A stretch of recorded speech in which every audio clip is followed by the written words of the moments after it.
story of To Serve with Love, I'm going to share in a quick 1 minute about how the story really evolved.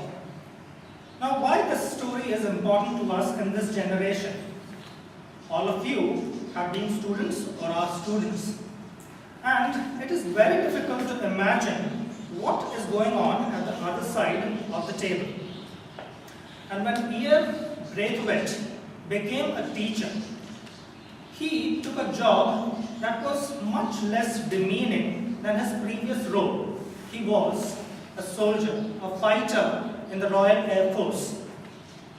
He was also an African American based out of Guyana.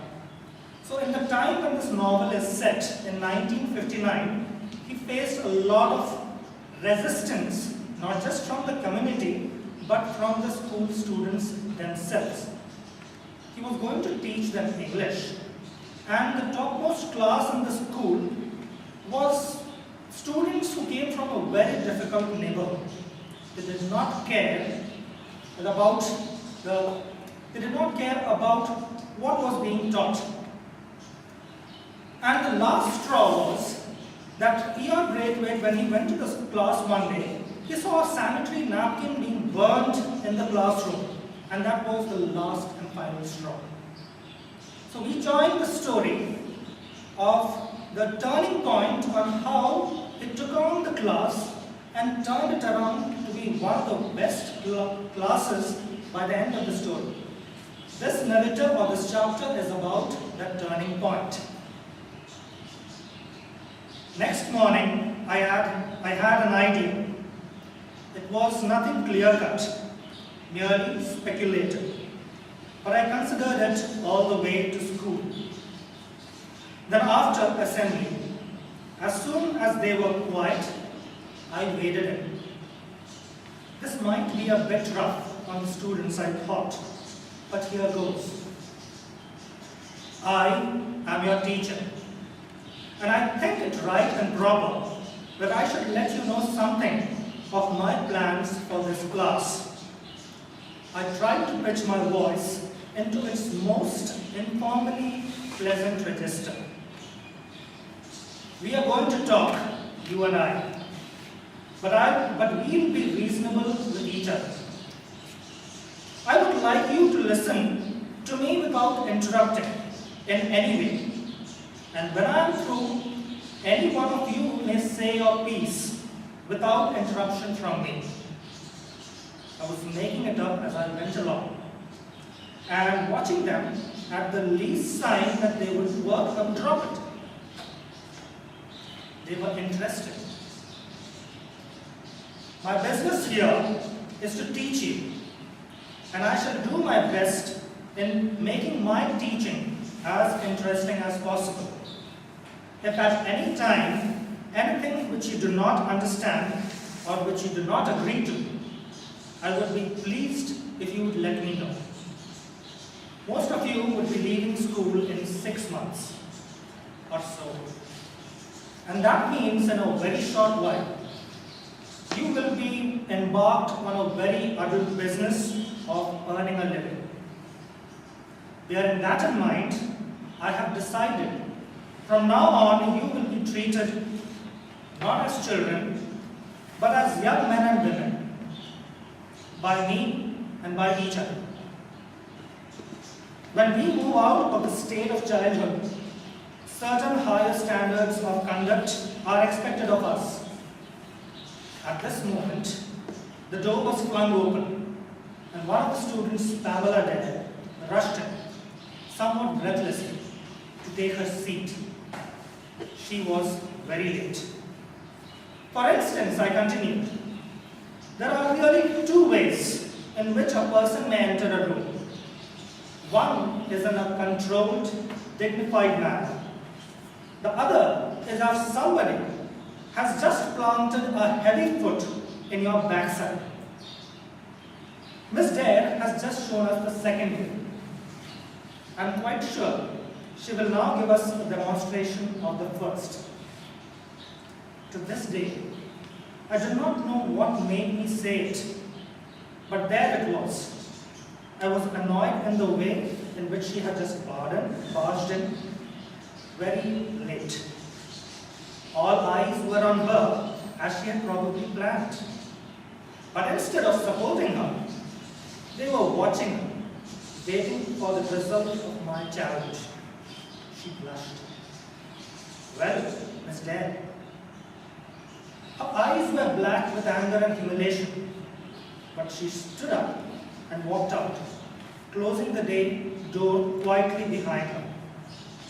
Then, to my surprise, and I must confess to my relief, she opened it as quietly and with a grace and dignity that would have befitted a queen. She walked to her seat. Thank you. As from today, there are certain courtesies which will be observed at all times in the classroom. Myself, you will address as Mr. Braithwaite or Sir. The choice is yours. The young ladies will be addressed as Miss, and the young men will be addressed by their surnames. I hadn't planned any of this, and it was unfolding all by itself. There was a general gasp at this, from boys and girls alike. Potter was the first to protest. Why should we call them Miss? We know them. What is your name? Potter. I beg your pardon? Potter. Sir. The Sir was somewhat delayed. Thank you, Potter. Now, is there any young lady present whom you consider unworthy of your courtesies?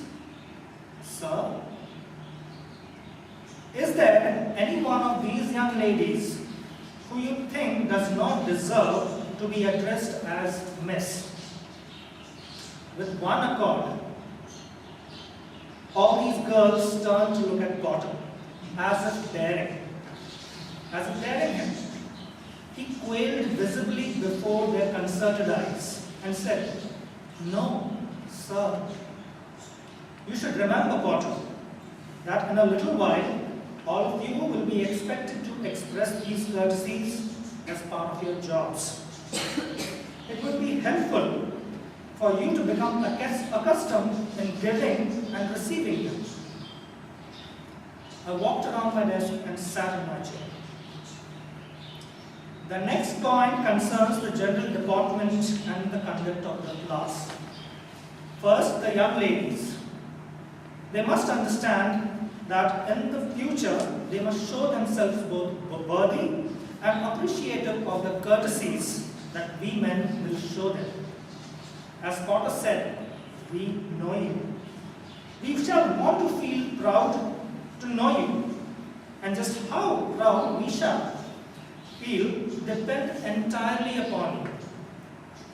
There are certain things that need attention, and I have asked Miss Dale Evans to discuss them with you in the domestic science period today. Now the boys. I have seen stevedores and longshoremen who looked a lot cleaner and tidier. There is nothing weak and unmanly about clean hands and faces and shoes that are brushed. Toughness is a quality of mind like bravery, honesty, or ambition. It has nothing to do with muscles or the way you cut your hair. I gave them a moment to digest that. You are the top class. The operator word is top. That means you must set standards in all things for the rest of the school. Whether you wish it or not, the younger ones will ape everything you do or say. They will try to walk like you. They will try to use the words you use and dress like you. Now, any questions? A hand shot up. Yes, Miss Joseph. What about Mr. Winston? He's never tidy and his shoes are never clean, sir. Thanks for all looking up already. The sir came easily. Mr. Winston is a teacher, Miss Joseph. and we shall not discuss him. I am your teacher, and I am the one you should criticize if I fail to maintain the standards I demand of you. There was an absence of hostility of yesterday. I felt that I had found myself some breathing space. On my way home that evening, I walked to the bus with Miss Blanchard and told her what I had done. She was dubious of the wisdom of imposing unfamiliar social codes on children, and she hoped it would work. I was secretly pleased at the concern in her large eyes and felt more than ever determined to make a success of the class. Mr. Toastmaster.